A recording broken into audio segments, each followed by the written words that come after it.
Hi, ഞാൻ സുജിത രതീഷ്. എല്ലാവരും സുഖമായിരിക്കുന്നു എന്ന് വിശ്വസിക്കുന്നു. നമ്മൾ ഇന്ന് തയ്യാറാക്കുന്നത് ഒരു ബീഫ് കറിയാണ്.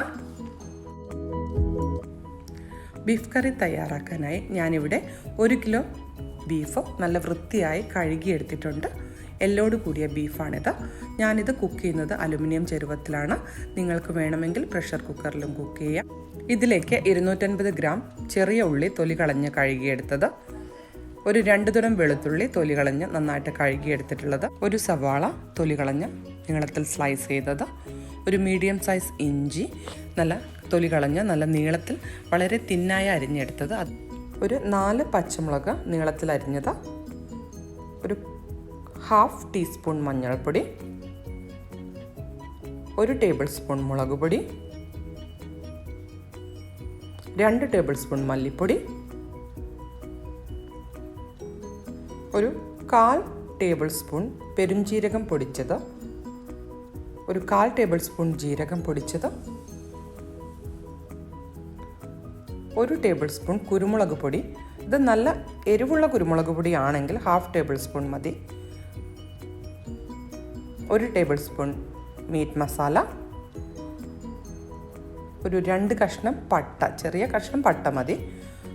അതോടൊപ്പം തന്നെ ഒരു 3 പിഞ്ച് ഉലുവ ബീഫ് പെട്ടെന്ന് വേവാനായിട്ട് നല്ലതാണ്.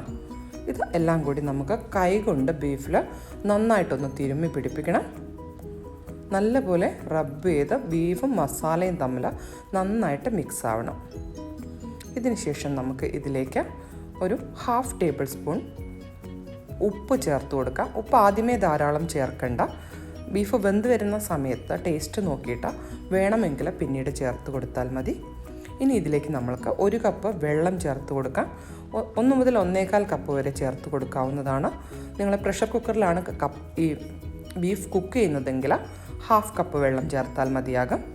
ഇത് ഞാൻ ഡയറക്റ്റ് അടുപ്പിൽ വെച്ചിട്ട് 1.5 മുതൽ 2 മണിക്കൂർ വരെ സമയമെടുത്താണ് കുക്ക് ചെയ്യുന്നത്. ഇത് നമുക്ക് നന്നായിട്ടൊന്ന് മിക്സ് ചെയ്തതിന് ശേഷം അടുപ്പിൽ ഹൈ ഫ്ലെയിമിൽ വെച്ച് കുക്ക് ചെയ്തെടുക്കാം. ബീഫ് നന്നായിട്ടൊന്ന് തിളച്ച് വരുന്നത് വരെ മാത്രം ഹൈ ഫ്ലെയിമിൽ കുക്ക് ചെയ്താൽ മതി. അതിനുശേഷം നമ്മൾക്ക് തീ കുറച്ച് വെച്ച് ഒരു മൂടി കൊണ്ട് അടച്ചു വെച്ച് ഇത് നന്നായിട്ട് ബീഫ് വെന്ത് എല്ലിൽ നിന്നും ഇറച്ചി വിട്ട് വരുന്ന ഒരു പാകം വരെ കുക്ക് ചെയ്തെടുക്കണം. നമ്മളൊരു സ്പൂൺ കൊണ്ട് പുള്ളി ചെയ്താൽ മീറ്റ് എല്ലിൽ നിന്നും വളരെ ഈസി ആയിട്ട് അടർന്നു വരണം. അതാണ് അതിൻ്റെ ഒരു കുക്കിംഗ് ടൈം. ബീഫ് അപ്പോൾ നന്നായിട്ട് തിളച്ചിട്ടുണ്ട്. ഇനി നമ്മൾക്ക് തീ കുറച്ച് അടച്ചു വെച്ച് ഇത് വേവിച്ചെടുക്കാം.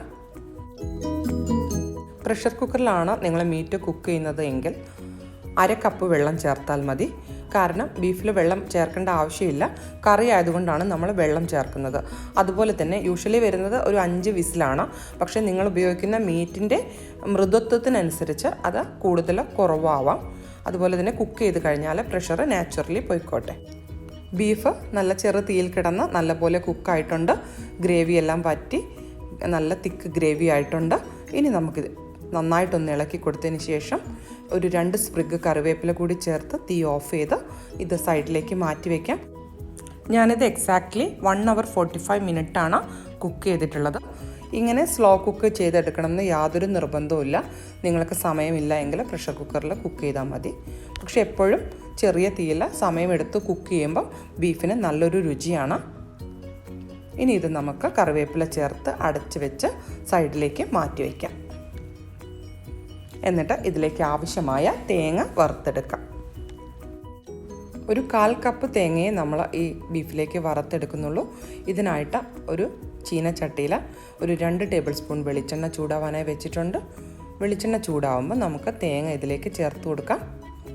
ഈ തേങ്ങ നല്ല ഗോൾഡൻ ബ്രൗൺ ആവുന്നത് വരെ ഇടത്തരം തീയിൽ ഒന്ന് വറുത്തെടുക്കാം. 1/4 കപ്പ് തേങ്ങ മതി, ഒരുപാട് തേങ്ങ ആവശ്യമില്ല.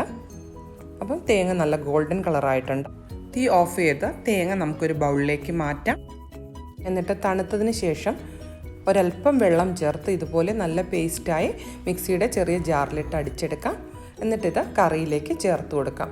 കുറച്ച് ഗ്രേവി കൂടുതൽ ആവശ്യമെങ്കിൽ ഈ മിക്സിയുടെ ജാറിൽ കുറച്ച് വാം വാട്ടർ ചേർത്തിട്ട് ഒരു 1/4 കപ്പ് അല്ലെങ്കിൽ 1/2 കപ്പ് വെള്ളം ചേർത്ത് അതുകൂടി കറിയിൽ ഒഴിച്ചു കൊടുക്കാം. എന്നിട്ട് ഇടത്തരം തീയിൽ കറി വീണ്ടും നന്നായിട്ടൊന്ന് തിളപ്പിച്ചെടുക്കണം. കറി നല്ലപോലെ തിളച്ചിട്ടുണ്ട്. ഇനി നമുക്ക് തീ ഓഫ് ചെയ്ത് ഇത് സൈഡിലേക്ക് മാറ്റി വയ്ക്കാം. എന്നിട്ട് ഇതിലേക്ക് ആവശ്യമായ സീസണിങ് തയ്യാറാക്കാം. ഇതിനായി ഞാനിവിടെ ഒരു ചീനച്ചട്ടി അടുപ്പത്ത് വെച്ചിട്ടുണ്ട്. ഇത് നന്നായിട്ട് ചൂടായി വരുന്ന സമയത്ത് നമുക്കിതിലേക്ക് ഒരു 2 ടേബിൾ സ്പൂൺ വെളിച്ചെണ്ണ ചേർത്ത് കൊടുക്കാം. ഈ വെളിച്ചെണ്ണയിലേക്ക് ഒരു 10 ചെറിയ ഉള്ളി നന്നായിട്ട് അരിഞ്ഞത് ചേർത്ത് കൊടുക്കാം. ഈ ചെറിയ ഉള്ളി നല്ല ഗോൾഡൻ കളർ ആവുന്നത് വരെ നമുക്കൊന്ന് ഫ്രൈ ചെയ്ത് വരണം. ഇത് അത്യാവശ്യം നല്ല ഫ്രൈ ആയി വന്നിട്ടുണ്ട്. ഈ സമയത്ത് ഒരു സ്പ്രിഗ് കറിവേപ്പില, ഒരു 2 വറ്റൽ മുളക് എന്നിവ ചേർത്ത് കൊടുക്കാം. ഇത് ഒന്നുകൂടി മുളക് നന്നായിട്ട് വറുത്ത് വരുന്നവരെ ഒന്ന് വറുത്തതിന് ശേഷം നമുക്കിത് നമ്മുടെ ബീഫ് കറിയിലേക്ക് ചേർത്ത് കൊടുക്കാം. ബീഫ് കറിയിൽ വറവ് ചേർത്ത ഉടനെ തന്നെ ഈ കറി നന്നായിട്ടൊന്ന് അടച്ച് വയ്ക്കാം. എന്നിട്ട് നല്ലപോലെ മിക്സ് ചെയ്തെടുത്ത് ചൂടോടുകൂടി കപ്പയുടെ കൂടെയോ ചോറിൻ്റെ കൂടെയോ സെർവ് ചെയ്യാം. അപ്പം വീണ്ടും അടുത്ത ഒരു നല്ല റെസിപ്പിയായിട്ട് കാണുന്നവരേക്കും ബൈ ബൈ.